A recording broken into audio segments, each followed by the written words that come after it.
What is going on, guys? My name is Cakes Mitchell, and I'm going to show you guys 5 things that you probably missed in the new Hopsin music video. All your fault. If you guys enjoy this series of things you missed in music videos or music video breakdowns or just my opinion on hip-hop, subscribe to this YouTube channel and click that bell notification icon so you don't miss anything. So let's get into the things that you may have missed. Number 1 is the Elise and Swizz disses. Now, a lot of people who know a lot about Hopsin probably know this, which is why it's number 5 on the list. Elise is his ex-girlfriend from Australia that got him arrested, and it's played to a T by the actress in this music video. The two look almost identical, and she did a very good job with her mannerisms. For those guys who don't know, there's a situation where Hopsin pushed her on the bed, and then she called the cops and got him arrested and banned from the country of Australia. And next up is a little bit more known is his diss with Swizz. For the couple of you guys who don't know, Hopsin founded his first record label, Funk Volume, with Swizz. Swizz was the other artist on the record label, and a lot of the time played the hype man while Hopsin was performing, and would be his backup man per se, finish his lines to give hype around the song when he's performing. You might remember him because Hopsin wore the all white eye contacts and Swizz wore the all black eye contacts. And for those guys who don't know, his record label Funk Volume parted ways because of Damian Ritter and Hopsin's beef with each other. Hopsin thought Damian Ritter was taking too much control of Funk Volume, stealing some money and all this stuff, and Damian Ritter, who also owned Funk Volume with Hopsin, was Swizz's brother. Now, about a year prior to this even happening, Swizz was nowhere to be found. He didn't go on tour with them, he didn't really release any music, and was hardly had any online presence. But when Funk Volume fell through, Swizz came back and released a diss track taking sides with his brother over Hopsin. And so in this song, Hopsin is addressing that situation with Swizz, who the actor doesn't really look like him. I mean, it's passable, it's serviceable, but doesn't really look like him. Alright, next up is the bottle of gin that Hopsin is referring to. Early on in the song, Hopsin talks about wanting to drink an entire bottle of gin. I done contemplated on down in the bottle of gin. Hopsin is kind of known for not taking any drugs or doing any alcohol, so for him, wanting to drink alcohol to deal with his problems is really out of character for Hopsin, which kind of shows how much of a toll this situation was taking on Hopsin for him to do something uncharacteristic of himself. But later in the video, we see an open bottle of gin that Hopsin then smashes. I don't know if this insinuates that Hopsin drank any gin or he decided against it by just breaking the entire bottle completely. But it is interesting that Hopsin considered drinking alcohol when he was completely against it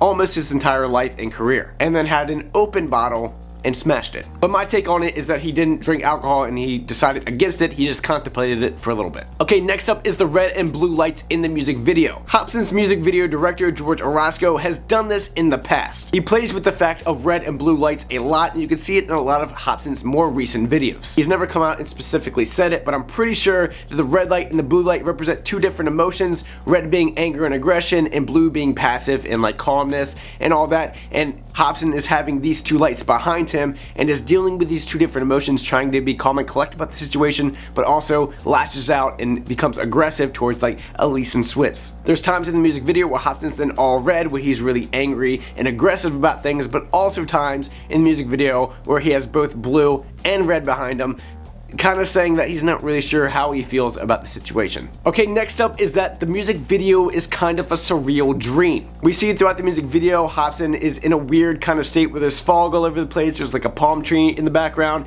he's in that room with Elise, and there's like a cop car right next to it in the same room, and this can be described as like a surreal dream where nothing feels real. This is backed up and confirmed by the behind the scenes music video where George and Hopsin explain that that was the kind of mood that they were going for. Was that this situation seemed not even real and even dreamlike, which is how they want to approach it in the music video. Pretty much the whole video is supposed to feel like a surreal dream, so that's why you have a cop car in the middle of the bedroom. In dreams, it doesn't really make sense. So that's why a cop car is literally right next to the bed.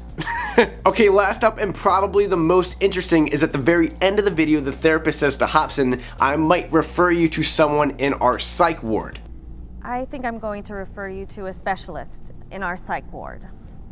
What? Now this is very interesting and got a lot of people speculating about what this actually means. Now this might be hinting at the name of his new album or the name of his new single, but I think it's something else. Now I personally think it's going to revolve around the new Ill Mind of Hopsin. I think that the Ill Mind of Hopsin 9 is going to use this psych ward phrase in some way or another. Now you guys know in the Ill Mind of Hopsin he usually addresses or disses a certain person or a certain subject or something. Like Ill Mind 4 he disses Tyler the Creator, in 5 he disses our generation as a whole. And 6, his friend in addiction, him battling addiction. And 7, he debates God. And 8, it was Damien Ritter. And I think 9, he's going to address himself. So while Hopsin's in the psych ward, he's going to be debating certain different topics about himself. Now, I don't know for certain, but if I had to guess who I think the specialist is going to be, my best guess is Prince EA. For those guys who don't know, Prince EA and Hopsin have known each other for a long time. Prince EA was actually the first winner of Hopsin's rap contest, Don't Funk Up Our Beats. So the two definitely have a history together. Also, in the past couple years, Prince EA has gone away from rap and more towards spoken word poetry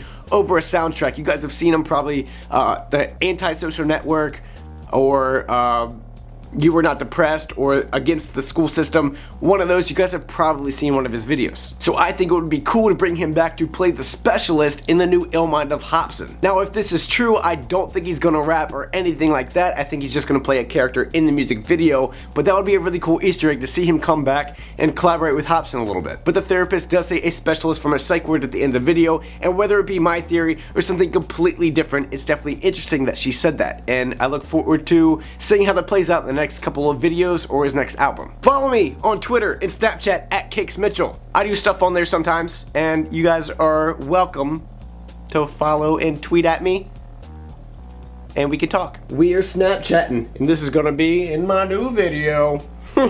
Is there anything that I missed in this music video? Leave it in the comment section below. Be sure to subscribe and click that bell notification icon if any of this content interests you. Thank you guys so much. My name is Cakes Mitchell. Follow me on those things at Cakes Mitchell. And until next time.